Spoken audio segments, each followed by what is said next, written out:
የእግዚአብሔር ዙፋንና አዲሲቱ ኢየሩሳሌም። አዲሲቱ ኢየሩሳሌም። እየሄድንም ገነትን መሃል ለመሃል አቋርጦ የሚያልፍ የሕይወት ውሃ ወንዝ ተመለከትን። ከዚህ የሕይወት ውሃ አንዴ የጠጣ ሰው ዳግመኛ አይጠማም ነበር።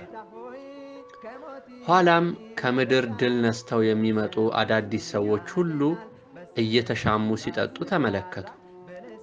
በወንዙ አንጻር በቀኝ በኩል እየተጓዝን ሳለ ወደ አዲስ ሰማይና ምድር ውስጥ ዘልቀን ስንገባ ሌላ አዲስ እጅግ ውብና በመሰራት ላይ ያለች አዲስ የምታምር ከተማ ተመለከቱ።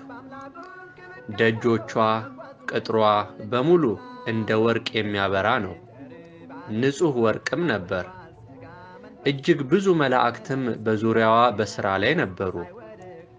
እያንዳንዱን ደረጃ ሲወጡ ክብርን የሚጨምሩ ብዙ ደረጃዎችን ካለፍን በኋላ ወደ በሩ ስንቀርብ አውቆ ወለል ብሎ ተከፈተልን። በቅጥሩ ላይም በቅጥሩ ውስጥም በሥራ ላይ የነበሩ መላእክት በደረታቸው ለጥ ብለው ለጌታ ሰላምታ ሰጡ። ክብር ለታረደው በግ ለኢየሱስ ክርስቶስ ይሁን፣ ምስጋናም ለአምላካችን ለእግዚአብሔር ብለው ተነስተው በተጠንቀቅ ከቆሙ በኋላ ጌታ በብዙ ፍቅርና አክብሮት ሰላምታ ሲሰጣቸው ወደ ሥራቸው ተመለሱ። እኛም እንደ መስታወት በሚያበራው የወርቅ አስፓልት እየተራመድን ወደ ውስጥ መጓዝ ቀጠልን። መላእክቱ ሁሉ ግን በሥራ ተጠምደው ነበር።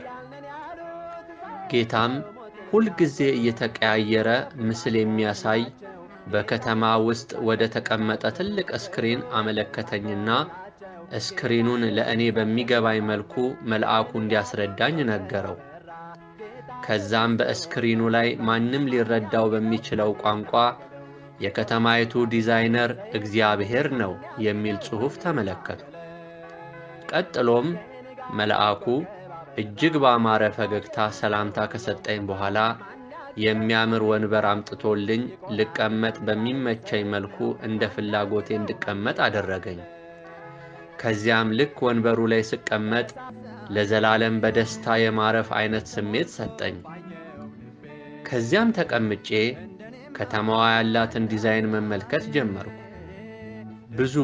ብዙ ምድር ላይ የማይታዩ አይነት ነጫጭ ፎቆች ለሰው ምቹ ሆነው ተገንብተውባት ነበር። የሚያስጎበኘኝ መልአክም በምረዳው ቋንቋ በስክሪኑ ውስጥ ዳንኤል ሰላምታ ላንተ ይሁን ብሎ ያብራራልኝ ጀመር። ከመኖሪያ ቤቶቹ ውስጥ አንዱን አቅርቦ ሲያሳየኝ ቤቱ G+1 ሆኖ ነገር ግን በሚኖርበት ሰው ፍላጎት መሰረት እስከ 500 ፎቅ ድረስ ሊደርስ እንዲችል ተደርጎ እንደተሰራ ከፍ ዝቅ እያደረገ ያብራራልኝ ጀመር። በግቢው መሃል የምንጭ ውሃ ኩልል እያለ ያልፍ ነበር። ውሃው የሚያልፍበትም ስፍራ በአበቦች አሸብርቆ ነበር። ሕይወት ያላቸው አነስ ያሉ የሚያማምሩ ዛፎችም ነበሩበት። በተለያዩ ኅብረ ቀለማት ያማሩ አዕዋፋትም በግቢው ውስጥ በዝማሬ አምላካቸውን ይባርኩ ነበር። ግቢው በሙሉ በአረንጓዴ መስክ የተንቆጠቆጠ ነበር። መስኩ አትክልተኛ ሁልጊዜ የሚከረክመው ይመስል ነበር። እያንዳንዱ በግቢ ውስጥ ያለ ነገር በሙሉ ራሱን ከማጽዳት ጀምሮ በነዋሪው ፍላጎት መሰረት ራሱን የማስተካከል ኃላፊነት ነበረበት። ከቤቱም ጀርባ በኩል ልዩ ጣዕም ያላቸው ለሰው ልጆች አስፈላጊ የሆኑ አትክልትና ፍራፍሬዎች ነበሩበት። የመስኩ ሳር የቱንም ያህል ሰው ቢሄድበት የማይደርቅና ሕይወት ያለው ነበር።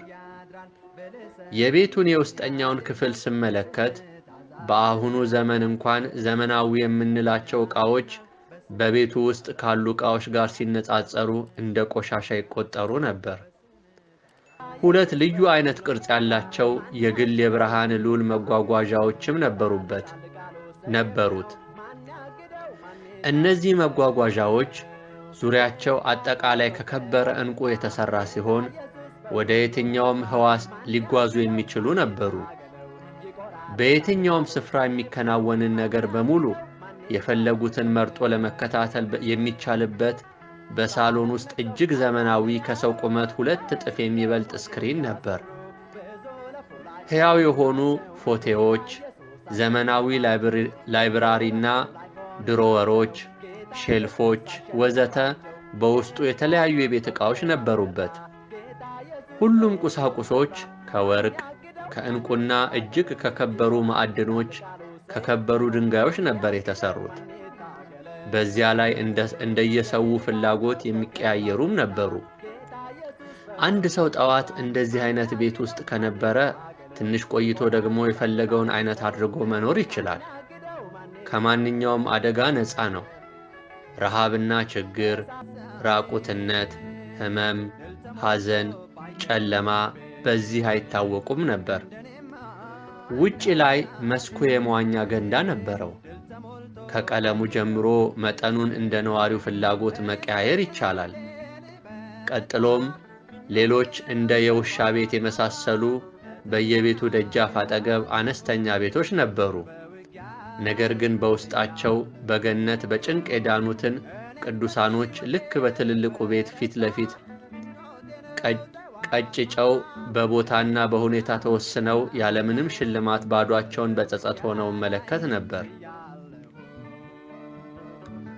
ቅዱሳኑ ያለ ሀብት ሁል ጊዜ አዲስ የሆነውን እግዚአብሔርን ፊት ለፊት እያዩ ቅዱሳኑ ያለ ሐሳብ ሁል ጊዜ አዲስ የሆነውን እግዚአብሔርን ፊት ለፊት እያዩ በመገረም ማምለክና ማወደስ ብቻ ነው ሥራቸው። በኋላም ቤቱን እየጎበኘው ሳለ በቤቱ ውስጥ የሚስተናገዱ ሰዎችን እመለከት ነበር። ከእጃቸው በሚወጣ ጨረር መሳይ ነገር አንድ ወንበርና ጠረጴዛ ላይ ቁጭ ብለው የሚፈልጉትን ዕቃ አየሩን እንደ መቅዘፍ እያሉ ትልልቅ ዕቃዎችን ሳይቀር ሲያንቀሳቅሱና ለሚፈልጉት ግልጋሎት ሲያውሉት እመለከት ነበር። የቤታቸውን ቀለምና ዲዛይን በፈለጉት አይነት ሁኔታ ይቀያይሩትም ነበር። ብቻ ከቦታ ቦታ ሲንቀሳቀሱ በተለያዩ የብርሃን ሉሎች ተጠቅመው ይጓጓዙ ነበር። በተፈጠረላቸው አዲስ ሰማይና አዲስ ምድር ውስጥ የሚገኙትን ማናቸውንም የጠፈር አካላት የመጎብኘት በፈለጉት ስፍራም የመኖር መብት ነበራቸው። በዚህ ስፍራ ከራሱ ከእግዚአብሔር ጀምሮ ምንም ምስጢር የሚባል ነገር ፈጽሞም አልነበረም። ጠፈሩን በሙሉ እግዚአብሔር ራሱ ታላቅ ብርሃን ሆኖ ሞልቶት ከድኖት ነበር።